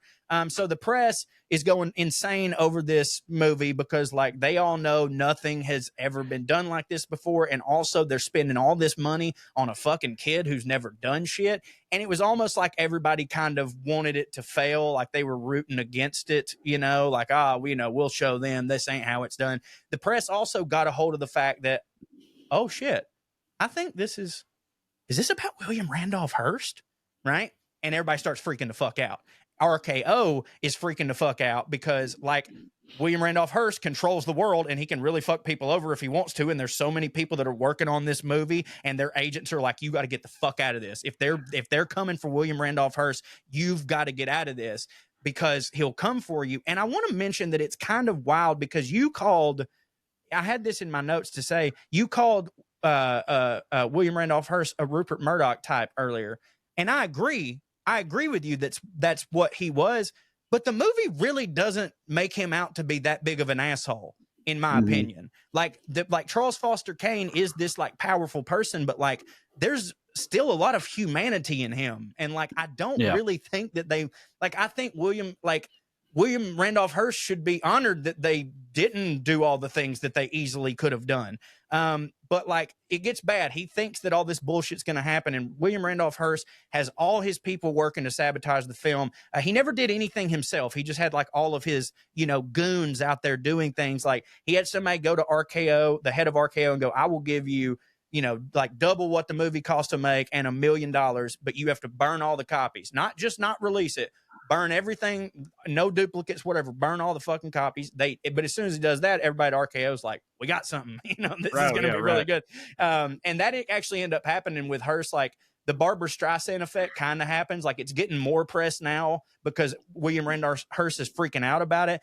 But they had people threatening the cast members. Like there were all these writers coming up to everybody that goes, "Hey, if you don't walk off the movie and if you don't somehow sabotage it, we're going to write a fake expose about your life," none of which is true, but everyone will believe because it will be in all of the papers. It will go to the Associated Press and it'll be in all the papers. And I listened also to an interview with Orson Welles. This is crazy, a separate interview where he was talking about it got so bad that one day he was like on his way to his hotel. And this dude who was like some sort of private eye came up to him, was like, "Mr. Welles, do not go to your hotel." And he's like, "Why?" He goes, "I was just tipped off by a member of the paparazzi that the William Randolph Hearst people there's a young girl at the hotel. She's like 14 years old. As soon as you walk into that hotel, she's going to grab you. She's going to start fondling you, doing all this stuff. And they're going to take pictures immediately. And it's going to be in the papers tomorrow that you were in a relationship." I know what you're about to say, that you were having an affair with an underage girl. When I heard it, I was like, and you know, I was about to say, and America went hits, because it was 1941. Yeah, exactly. I knew this guy was cool. I did not realize that anyone gave a fuck about, you know, porking a 14-year-old. Look, obviously, I'm not on board with it. I'm saying, no, of course not. But 80 years ago, I did not realize that anyone cared about people doing that. I mean, hell, dude, goddamn rock stars were porking 14-year-olds in the 60s, 70s, 80s. I agree. Yeah, no, and I was with you. Knew about it, so let alone the Yeah. fucking 40s. But I mean, granted, like, good on that dude for protecting Orson, because, like, you still, if you're someone like Orson Welles who was appalled by it, like, you still don't want to be accused of it. But yeah, I don't Right. think there'd be any negativity, like, whatsoever. Anyways, at the end of the day, Hearst was mainly, once he sees the movie, he was mainly just upset about how the character based on Marion Davies was portrayed, because that's his real life love. And the character in the movie is Susan, I think. I can't remember. But anyways, it's like, she plays Charles Foster Kane's. He falls in love with this fledgling starlet who used to hit but doesn't hit, but he still thinks she hits, but like no one else believes it. And like, this very much paralleled, you know, Charles Foster or William Randolph Hearst and Marion Davies relationship, which this obviously Marion Davies felt betrayed by Mank, because like they actually were good friends, and here's him doing this to her. But that was mainly what he was upset about, probably because he goes, God damn, they didn't really paint me in too bad of a light, but they really upset Marion, and I, you know, genuinely love her. The movie is obviously critically successful, but commercially it actually wasn't. It lost $160,000 in its initial run. But here's the thing. Because of William Randolph Hearst, there were 500 theaters in the country that wouldn't play the movie. And a lot of these were in huge markets. And like, this is 1941. 500 is a lot of fucking theaters. I would say that's getting close to most of them. You know what I mean? So, yeah, it lost $160,000. It was nominated for 9 Oscars, but only won for Best Original Screenplay, which Orson Welles had second billing on. So Mank, he didn't win for Best Director. Mank really is the one that gets the Oscar or whatever. Yeah, I cut a couple things out for time there. But yeah, that's Citizen Kane, greatest movie of all time. And, you know, it was a tumultuous affair making that sumbitch. Y'all, what a time it is to be alive. That's right. Federally legal THC out here in these streets from companies like, in particular, our sponsor, Mood. Mood is known for their federally legal THC, but now they're adding their most potent product yet to the lineup. Introducing hemp-based THCA flower, the future of legal THC. You could try it along with all of Mood's other amazing offerings like Delta 8 flower, gummies, vape cartridges, and more. And for a limited time, Mood is giving our listeners a free gram of THCA flower and 20% off your first order. College me couldn't have conceived of such a deal. A free gram of flower, it's true, and 20% off your first order. Just visit hellomood.com and use the code POA. I tell you what, I've talked before about how I've had my ups and downs with the wacky weed over the years. And of course, earlier in my life, it was all just your sort of standard THC, not this new federally legal variety, or let alone THCA. So I didn't know what to expect when trying this. Felt like I knew what to expect from old fashioned weed, but this stuff I didn't know. Right? Well, I'm here to tell you, I was very, very pleasantly enthused by it, because it didn't make me commune with the void. I was calm. I was chill, relaxed. I slept like a baby. Matter of fact, it's almost wild how hard I've been sleeping since I've started taking my Mood products before bed at night. Like, it's nuts, y'all. Sleep like the dead, which hits for me. So if you have any issues sleeping, I highly recommend you sleep easier, you're chill, you're calmer. None of the communing with the void stuff that I get from regular old THC. I've become a pretty big fan, and I appreciate Mood. Cho, tell them a little bit more about what Mood is, what they do. Well, Trae, here's the reason why you haven't been communing with the void, because Mood's latest and most potent breakthrough in the world of legal cannabis is the THCA flower. And here's what happens. The THCA converts into THC when you heat it. So what you're doing is you are getting access to that classic marijuana high. This is like a throwback. You know what I'm saying? All the other stuff that me and you've been introduced to, it's like, oh, this wasn't like it was for me in high school. Well, this is, man. This is kind of like your daddy's weed, which really hits for me. And Mood has 10 high-inducing strains, the most potent that they've ever offered. There's something for every mood, by the way. Do you want to chill and relax? You just want to calm down? Or you got some soreness? you know, you just want to sleep easier like Trae, they've got something for whatever mood strikes you. And however you like to take THC, Mood has you covered. They got, you know, gummies. They got the classic flower. They got convenient pre-rolls, which is good for me because I have horrible dexterity and could never roll one that good myself. So even if you're a beginner or a veteran, holler at Mood. Try Mood's new THCA flower today, and for 20% off your first order and a free gram of THCA flower, go to hellomood.com and use the promo code POA. That is hellomood.com and use the promo code POA. It's weed, but it's legal and it hits. Skew. Hits. All right. Well, let's do a couple more historic fuck ups here, and then we can get into airmail and call her a dizzy here in a minute. So, Guam, Joe, Guam here for you. I believe so. I swear to God, I almost just started describing Guatemala. I swear to God. I mean, look, I don't know much about Guam either. It's one of the. I think it hits for me. I mean, it's an island territory of America. There's not many countries. There's only a handful of countries where you say, "Hey, does this place hit for you?" And I'll go, "Absolutely not." And it's like North Korea, Saudi Arabia, you know, anything besides those. I'll be like, "I don't know. They probably got some good shit going." Well, so anyway, Guam used to be owned by Spain, right? And you know, all Spain and us be. Well, during the Spanish-American War, we decided we would take Guam from Spain. So we went out there with. That's a funny thing to be like, let's just do that. Yeah, we went out there with a boat and shot a warning shot, right? That and giving them a chance to surrender.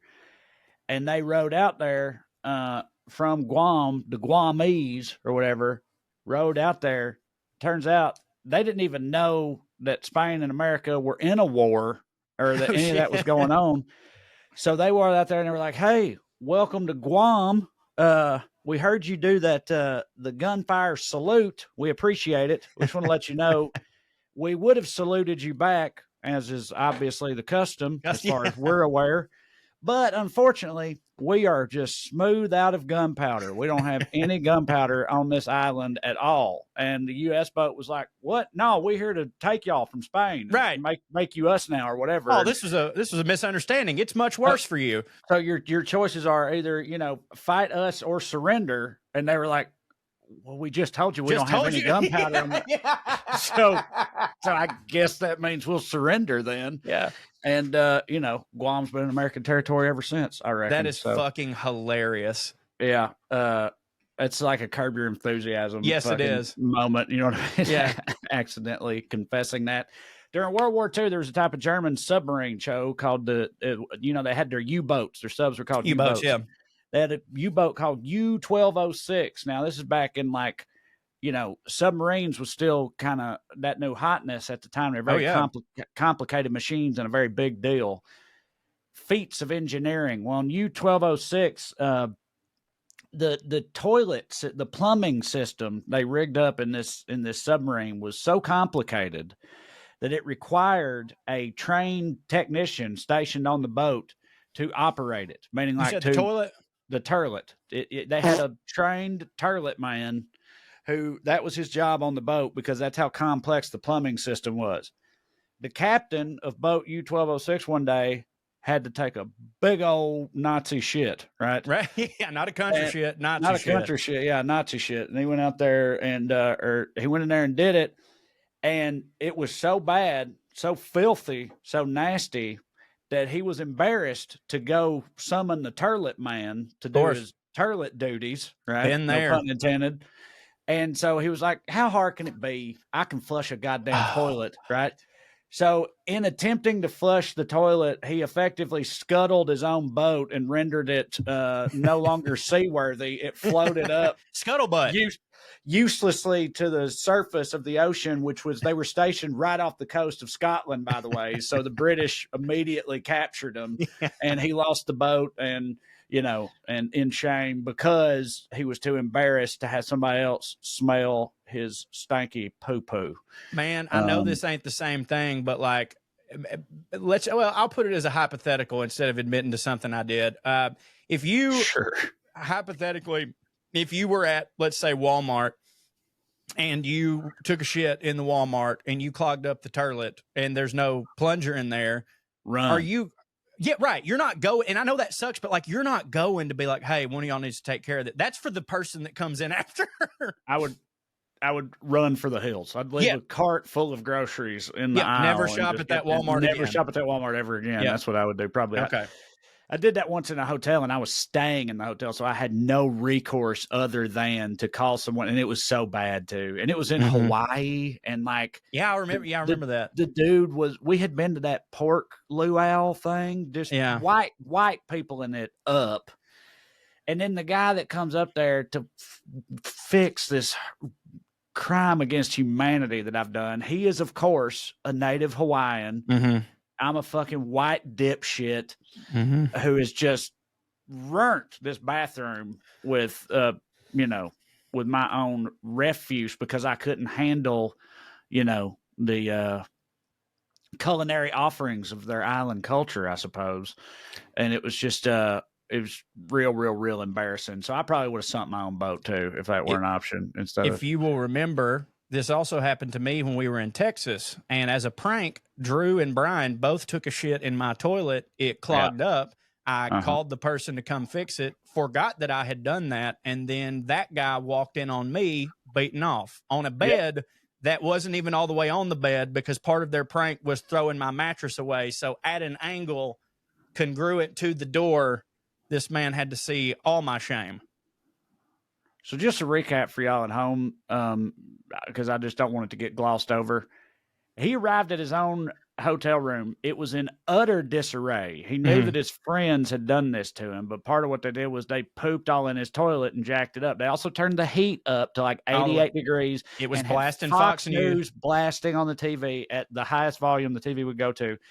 I'm saying all that to say, hard to miss any of this. It takes over your entire perception as soon as you walk in the room. You like, it's not easy to just move on from I feel. So he gets in there, sees all this, immediately calls for assistance with the toilet and whatnot. And then in the 5 minutes it takes for that guy to respond to his call and get up there to fix his toilet, he somehow forgets that any of that happened and decides to whoop it out and go to town on himself with the door unlocked and ended up. He had a key. Okay, he had a key. Well, fair enough, but still, just wild. I'd been on a plane all day, man. I know it's stupid.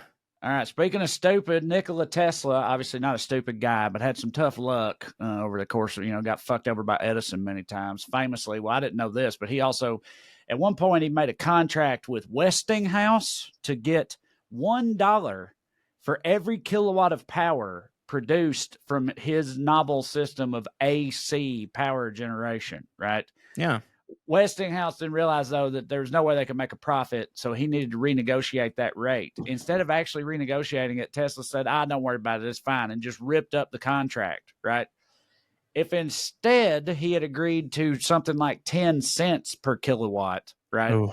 It would have been viable from Westinghouse's perspective, and also Nikola Tesla probably would have died the richest man to have ever lived in all of human history. But instead, he ain't getting none of that, and he died penniless. Yeah, right. Yeah. On a bench or something, I think. It's a sad affair. It's tough. It's tough to take. You ever heard of a fella named Thomas Midgley Jr., Joe? Thomas Midgley Jr. No, I have not. I'm familiar with Thomas Midgley, but I didn't know he had a boy.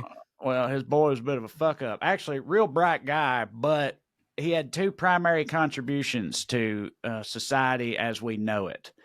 He was one of the early pioneers of chlorofluorocarbons. Okay, chlorofluorocarbons. That was that's in plants, also known as CFCs.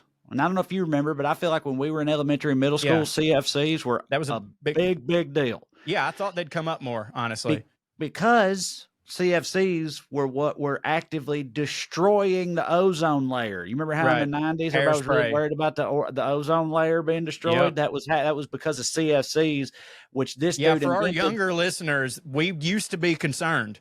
Yeah, and well, I take heart in that example, actually, of like, that was a thing where like, we're like, oh shit, this ain't good. And we actually kind of like addressed it, and now it's better. which is weird Well, because that no, never you're right. happens. You're right. But anyway, I'm just saying that we stopped giving a shit about the ozone shortly after. because it got fixed is Right. why. Yeah. I'm saying like the hole in the ozone layer, it ain't there no more. The ozone got better. Like That's it true. was a problem when we were kids. It was a big problem, but we like fixed it. That's and crazy that we did that. Yeah. It seems absurd to even, suffer the thought that we might try to do something like that, but we did. But anyway, Thomas Midgley Jr., he invented CFCs. He also invented one other thing in his illustrious career. How you invent that? Leaded gasoline. Okay. Which, not sure if you're aware, but so it was unleaded before for society. Leaded gasoline has been blamed very often for the incredibly high crime and murder rate in the 70s and 80s in this country, and a drop off in IQ of an average of 3 points across the board for Americans, all because of leaded gasoline. I did not know that. Yeah, some people, Cho, actually think there's a theory, and I don't know why they can't like prove this, but one way or the other. But there's a theory that and BPP is not with us at present on this episode. It's a good thing. There's a theory that that's what's up with boomers' brains. That's why boomers are like all wild and shit. They had lead in paint their old age, and it's like there's a theory that that's because of lead. That like lead in their youth has made them the way they be now. Right. So like, I mean. Don't check out. I mean, look, I think that's the best they can hope for it's not their fault. It's just that they, their parents smoked in front of them. They got dropped on their head without a helmet and there was lead in the gas. Yeah. So, this one, okay, we'll do a couple more. First of all, Alexander Graham Bell, when he came up with his brand new telephone invention, he tried to take it to Western I thought that was Union. the Taco Bell guy. He tried to take it to Western Union, who at the time, they had all the telegraph services, fucking, you need to send a message to somebody on a boom town in California telling them that, their uncle died. Stop. I love you. Stop. Money. Stop. Your sister was eaten by wolves. Stop. Yeah, exactly. That was Western Union's business. Well, Alexander Graham Bell, pretty slick move, in my opinion, comes to them with his telephone invention and says, hey, you've already got the infrastructure in place because of your telegraph lines. I'll sell this to you. You put this on them, and now you'll have telephone lines, and this is how it works. And they were like, ain't nobody going to talk on a goddamn telephone. That shit ain't They want the horse. Hit. Yeah, right. Yeah, want the horse. They want to hear stop in their 4-word messages. Yeah, they the receive the circumstance 3 times a year by a man wearing an usher's hat and white gloves. That's what they want. That's what they want. That's what the people want. You idiot! Get the fuck out of my office, right? And so that obviously pretty big fuck up for Western Union. Although I do feel like I should say, I think it's pretty impressive that Western Union is still around at all. Right. I was about to say that. Like Western still Union, here. The fact that they pivoted to wiring money for trashy people or drug dealers, of which my mother is both, and she uses Western Union still to this day. The fact that they pivoted to that after being the telegraph company, that they still exist in 2023. It's crazy. Do like a couple $1 billion in revenue or something a year. Like, I know. Pretty wild. And because like, obviously they had to pivot because of that. Like, well, we go to money, whatever. But like you would, because I've looked into this a little bit. Like I think there's been a little drop off because of Venmo and PayPal and all these things. But like, they're still very much the one to go to when you've got a brother in prison or a mama, somewhere being sorry. Yes, 100%. And that's still a pretty big market. All right. Last one. You're going to love this one. It's sad. I never knew this, and also I didn't fact check it, but I just need this to be true. So first of all, sad situation, obviously. The Challenger disaster, right? The Challenger shuttle exploding. Did not hit. 5, I believe, before either of us were born, but we grew up hearing about it. Well, because it was before we were born, I don't think I knew. Maybe you didn't know either. They had a woman on there. Not just a woman, right? So interest in the space program had been waning in America. And like they really needed this to work, to like get to get more funding for NASA and get people back on the side of space mess and shit in the US.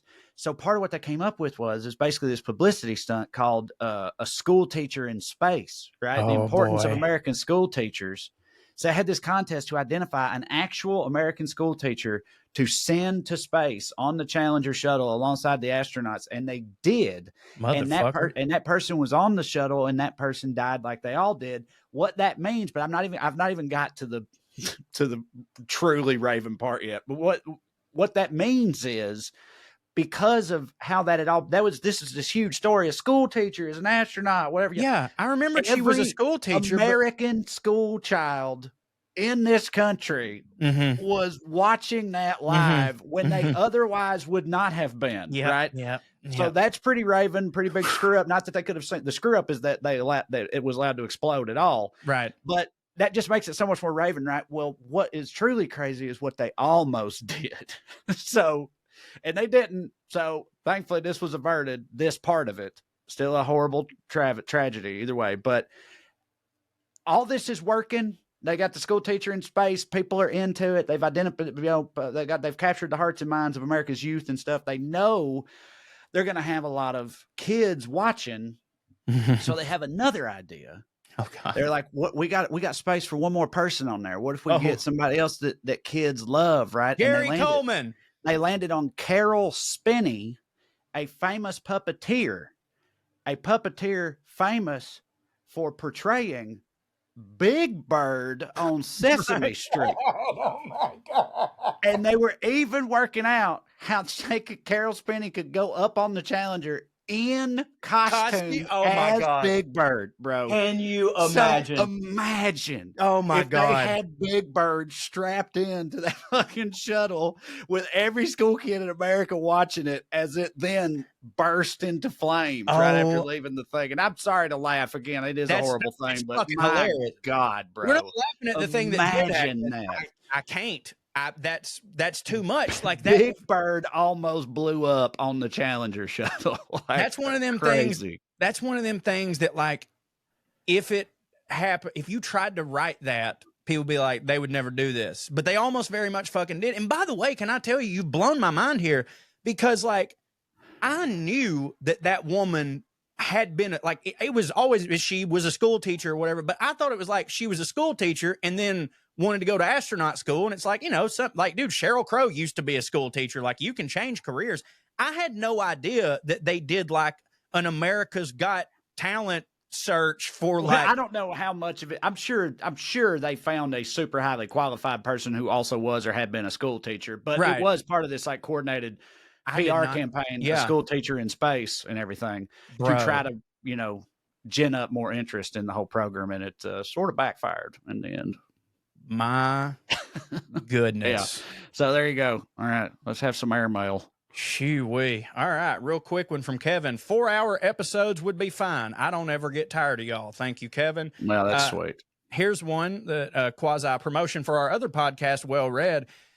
Subject line, old well read. I listen to podcasts 8 hours a day. I'm only bringing this up because this next part's about to hit for you. I listen to podcasts 8 hours a day while I work from home doing a lame HR job. I love all y'all's pods, so I decided to go back and listen to Well Read from the beginning. Highly advised, by the way. Just listen to number 104, and I literally have never laughed harder. I love dinosaurs and completely agree with Trae. Pink and blue feathered T-Rexes don't hit. Chewy, that was better than the great squirrel debate of early Puttinonairs, which is saying a lot.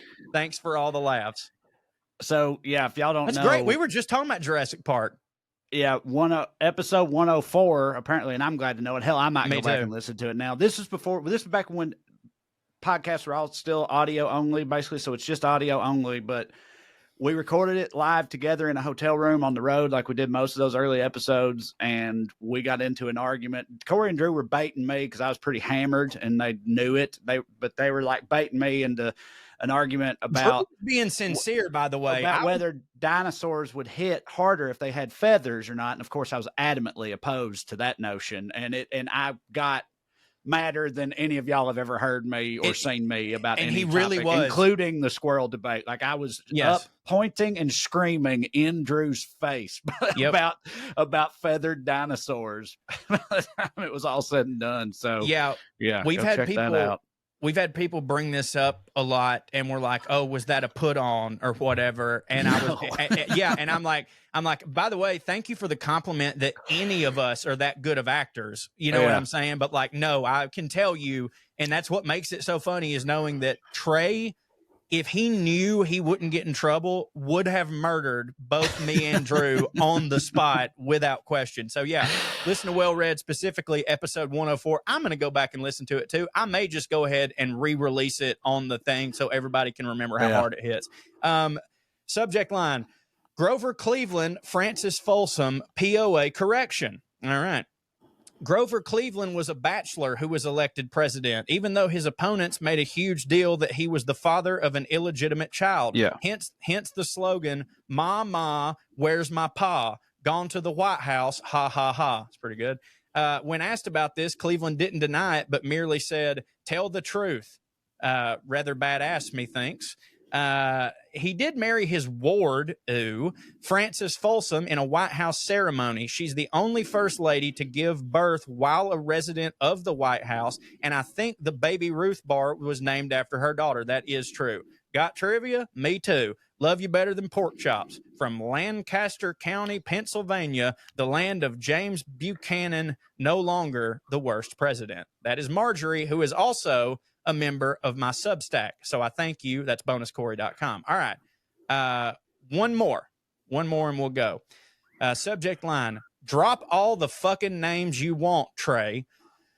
Kim says, don't be shy, Trae, regarding name dropping when it comes to famous folk like Norman Lear. We have famous folk in the medical profession, and when Dame Sheila Sherlock died, you know damn well that I bragged about how I got a signed copy of her hepatology textbook. Also, when former AGA and ASGE president and transplant hepatologist Dr. Emmett Keefe died, you better bet I wrote a eulogy on the AGA website because he was my program director and mentor during my fellowship. We should all be proud of our associations and brushes with greatness. Sometimes just knowing that these people we so admired are just as human as we are, giving us something to aspire to, and sometimes just to delight us like when y'all come acknowledge us lay folk after a show. Your pal, Kim Casado, also a member of my Substack. P.S. Yeah, she's a patron of mine. Kim Casado, she's been around this universe for a long time. She is an OG, yeah. Yes. P.S. Thank you so much for including Patrick Stewart for sexiest bald man alive. Even in his 80s, there's just something about that guy. That Mark Strong got it going on, too. Mm-hmm. Mark Strong does it. Well, there you go. There's the airmail. You can mail us at puttinonairs@gmail.com. Thank you for liking, subscribing, and telling all your friends about this show. That is the best way to get the word out. I would ask that if you haven't given us a review on Apple Podcasts or any of the other ones, please go do that. It takes you 2 seconds, but it really helps us out. 5-star review, write something nice. And by the way, even if you did in the past, go write another one. They don't know. It don't matter. Trae, plug your shit. Well, the two of us will be with Drew Morgan at Zany's in Nashville tonight and tomorrow night, as when this episode drops. We were there last night too. Thanks for everybody who came out last night. Those shows should hit in 2024. I got a bunch of shows coming up all around the world. All around the country. Go to traecrowder.com for tickets to all of them, and also our book around here and over yonder. Comedic. That's right. I'd holler at that too. That's right. Get it wherever books are sold. It's going to make a great Christmas gift. You can get the audio one, and it'll come directly to your phone. And, hey, like I said, bonuscorey.com. That is where I do my bonus things, audio dramas. I'm currently working on a Christmas special coming to you from the fictitious town of Chickalookie. Bonuscorey.com. Love y'all, and stay fancy. Here's Lydia Lovelace. 1, 2, 3, 4, 1, 2, 3, 4. Royalty and rednecks are alike. They both like cutting and picking fights. Biscuits and baked beans where they don't belong. Sit on down with Corey and Trae and learn some fancy shit today. We'll laugh a little even when they're wrong. They'll take you to a magical place where if you call someone a cunt, nobody cares. They keep it dead debonair at putting on airs, putting on airs, putting on airs, putting on airs. NMLS number 65084, equal housing lender. Woo! As an adult, don't we all miss spring break? Nothing like taking a week off from all your responsibilities. Well, here's the next best thing for adults, a spring break from house payments. SaveWithConrad.com can help you get rid of all your credit card debt, just like that. We're routinely helping our listeners save $5, $6, $7, even $800 a month. And you don't need perfect credit or money out of your pocket to do this, but check this out, no house payments for 2 months at SaveWithConrad.com.